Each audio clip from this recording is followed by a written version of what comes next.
Ici Guillaume et Vincent dans une nouvelle capsule de Paléo Québec. Je ne sais pas si vous aimez les histoires, on a une histoire à vous raconter aujourd'hui, celle des huiles hydrogénées et des gras trans.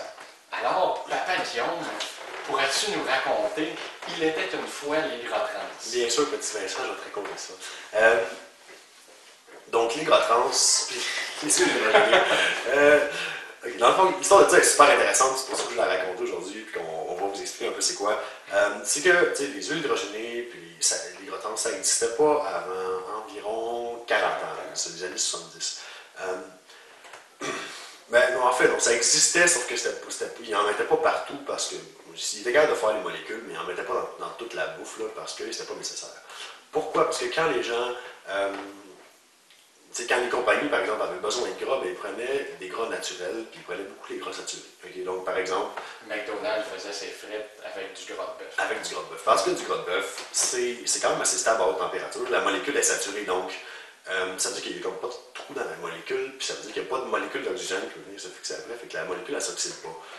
Donc ça fait que ça est plus stable à haute température, ça s'utilise longtemps, ça ne devient pas toxique, puis le goût est bon. Regardez, votre beurre, quand vous le mettez dans le beurrier, est-ce qu'il est à température de pièce? Et voilà, il reste solide, il reste stable, il reste bon. Ouais, puis ben, c'est ça, justement, le beurre, c'est un bon exemple aussi, parce que un autre truc avec les gras saturés, c'est que dans les pâtisseries, à la température de la pièce, ben, ça reste solide. C'est la même chose avec les huiles de coco, on peut voir si c'est saturé, puis la température de la pièce est solide. Ça fait que justement, quand on a un muffin dans les mains, ben, le muffin ne coule pas sur les doigts.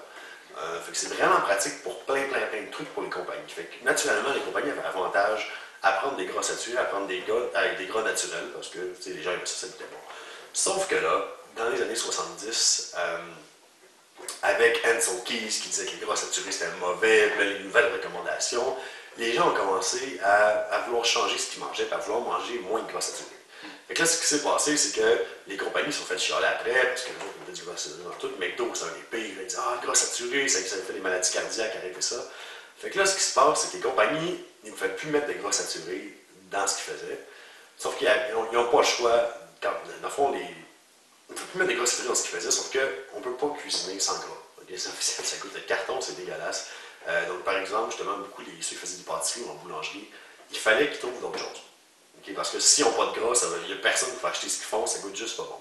Donc là, eux autres, ils ne pouvaient pas prendre de gras saturés, puis il fallait qu'ils trouvent du gras quand même parce qu'il n'y avait pas le choix. Du gras qui soit stable à la température de la pièce. Stable à la température de la pièce, ce qui n'est pas le cas des huiles végétales, souvent qui ont presque pas de gras saturé. Donc, par exemple, l'huile d'olive, qui est cuite à la température de la pièce. Ou l'huile de maïs ou l'huile de canola, ils n'ont presque pas de gras saturé. Sauf que justement, quand tu fais de la cuisine avec ça, quand tu fais des trucs de transformés, tu ne peux pas en mettre dedans parce que souvent, ça va être liquide à la température de la pièce. Donc, il faut jouer un peu avec ça.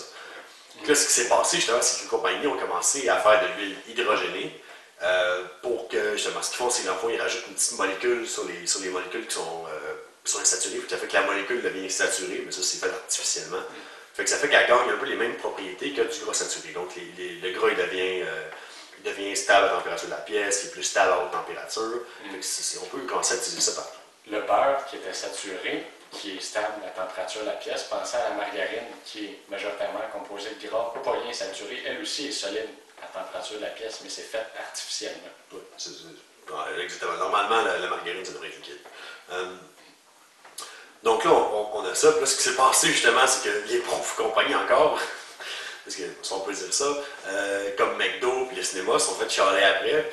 Parce que les gras trans, c'est mauvais maintenant. C'est ça. C'est comme pas mal tous les régimes alimentaires, même si on parle à des gens qui sont végétaliens, qui mangent juste cru, qui sont paléo, même qui suivent la pyramide alimentaire conventionnelle, tout le monde est d'accord. Les gras trans, c'est le démon, c'est le mal, on n'en veut jamais dans ce qu'on mange. Fait que là, justement, ça fait que les compagnies se sont fait chialer parce qu'ils prenaient des gras saturés. Là, finalement, ils ont enlevé puis ont trouvé une alternative parce qu'il n'y avait pas le choix de trouver quelque chose d'autre. Fait que là, ils ont fait les graisses hydrogénées puis les gras trans. Puis là, ils ont commencé à se faire chialer après parce que c'est encore vraiment, en fait, c'était vraiment bien pour la santé. Puis là, en ce moment, ben, les gens ne savent plus trop quoi faire parce que là, on dit encore que les gras saturés c'est mal, ce qui n'est pas vraiment le cas. Sauf que les gras trans, on ne peut plus en prendre, puis les huiles hydrogénées, on ne peut plus en prendre non plus. Mais donc, sachant cette historique-là, pourquoi est-ce qu'on devrait éviter les huiles hydrogénées? Tu dis, c'est mauvais pour la santé, mais concrètement, si j'en prends, qu'est-ce qui arrive? Oui, ça, encore là, c'est une histoire très intéressante. Parce que ce qui se passe, c'est que notre corps, il va reconnaître ça comme un gras. Puis là, il va aller stocker dans nos cellules adipeuses, nos cellules de gras. Puis normalement, quand on stocke dans nos cellules de gras, ben, le corps, quand il a besoin de brûler un peu de gras, il va aller le rechercher, puis il va le remettre en circulation, puis on va le brûler. C'est un processus qui est normal. Donc, on en stocke un peu, on en sort un peu. C'est un cercle, là, puis quand c'est ce qu'il faut, on prend pas de poids, puis nos réserves de lipides restent stables. Sauf que le problème avec les molécules comme ça, les molécules qui sont transformées, c'est que quand notre corps essaie de les sortir de nos cellules adipeuses, il n'est pas capable. Il manque un petit bout d'information qui fait qu'on ne sera pas capable de sortir le gras de la cellule. Fait que la seule façon pour que ça sorte de la cellule après, c'est d'attendre que la cellule elle meure. Et puis pour qu'une cellule adipeuse meure, ça peut prendre plusieurs années. Okay? Ça peut prendre, je pense jusqu'à 2 ans, peut-être même plus. Donc, ça expliquerait pourquoi est-ce que certaines personnes ont des plateaux de perte de poids. C'est exactement ça. Le corps, il essaie, il veut brûler le gras qu'on a dans nos cellules, sauf qu'il n'est pas capable de le sortir. Fait que c'est pas qu'on ne fait pas assez d'efforts, c'est pas qu'on mange mal, c'est juste qu'il faut qu'on attende. Il faut attendre que nos cellules adipeuses meurent, puis qu'il y ait une nouvelle, puis qu'elles n'auront pas de gras hydrogéné, puis que la transport de coïncide. Parfait. Ben merci, Papa Guillaume, pour ce gentil conte. J'espère que tu as aimé la morale. Il n'y a pas de morale. Oui, la morale, c'est mange pas de margarine, sinon tu meurs. Je pense que c'est à peu près ça. C'est vrai, ça. Très bien. Ben, j'espère que vous avez trouvé ça instructif et que vous êtes en train de jeter votre margarine par la fenêtre. C'était Guillaume et Vincent dans une capsule de Paléo Québec. On se voit dans une prochaine capsule.